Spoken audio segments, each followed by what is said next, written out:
So Lee, forced into the limelight today because the manager's absent? Yeah, unfortunate. Just say get well soon to Chris. Yeah, unfortunately he's tested positive for COVID, which is a bit of a killer for him. I know he'll have been at home and walking around like a scalded cat probably all afternoon, constantly checking his phone, wanting to know what every kick happened and who did headers and tackles, and it's an absolute nightmare for him. But thankfully the boys have got 3 points for him to take back to the Isle of Man, and the momentum that we've had going forward continues to another match. Yeah, and we've won 8-3, but the first 15-20 minutes we weren't at the races, went a goal down, lost Al Maitland after 2 or 3 minutes. It's a bit of a blow. Really difficult. I think, to be honest, go back to the Ellesmere Rangers games off the back of the midweek game, travelling and then having to travel again and having fatigue in the legs. It was exactly the same as the first 20 minutes in that game. Everything we did seemed to be wrong. We seemed to be 2 or 3 yards off the pace. They were really on the front foot. They looked like a team so well organised and well drilled.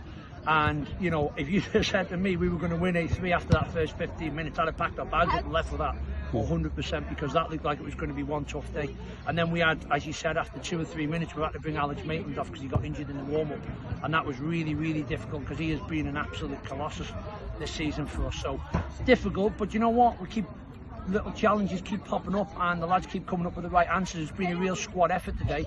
Cam and Avery went on and did really well at right back, and then he himself has got another little tweak in his calf, and it was fantastic to see Adam Cool back on the pitch today and had a magnificent last 30 minutes. Really, really good, Adam, so made up to see him back playing well. Yeah, but I thought the momentum of the game changed once Doyle got the equaliser, not the first equaliser, but the equaliser, and we see our confidence just seemed to grow after that.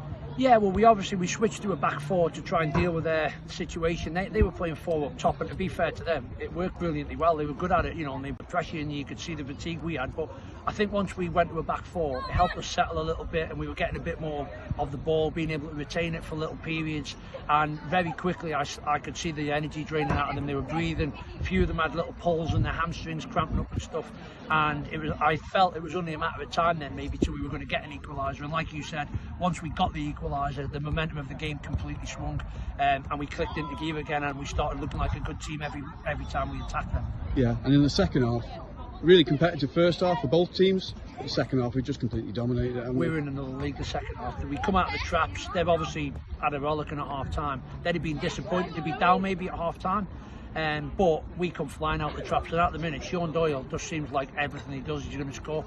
Some of the goals he got today were absolutely magnificent. It's like effortless at the minute for him, and yet in the first 3 or 4 games when he was coming on as subs and he was getting chances, he couldn't hit a barn door, and the whole thing's completely spun. So imagine to see him now. He is looking like he's got the grips of this level of football, and he's becoming an absolute handful at this level for every single team we play against. Yeah, a couple of sloppy goals given away in the second half.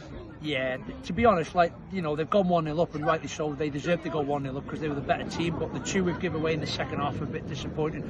We switched off for the first one for a flick on, it was really basic, and we should have tracked the runner, and he's gone through and it was a good finish. And then the last one, to concede a goal in the 93rd minute when you win an 8-2 is a disaster. We've had 4 men screening the front of the ball, and for one of them not to go and try and sort of engage with the ball and try and actually win it is a bit disappointing. But the lad who scored it, who they brought on as substitute, he was absolutely brilliant. Why he wasn't playing, I'd love to know from the start, because he was such a handful.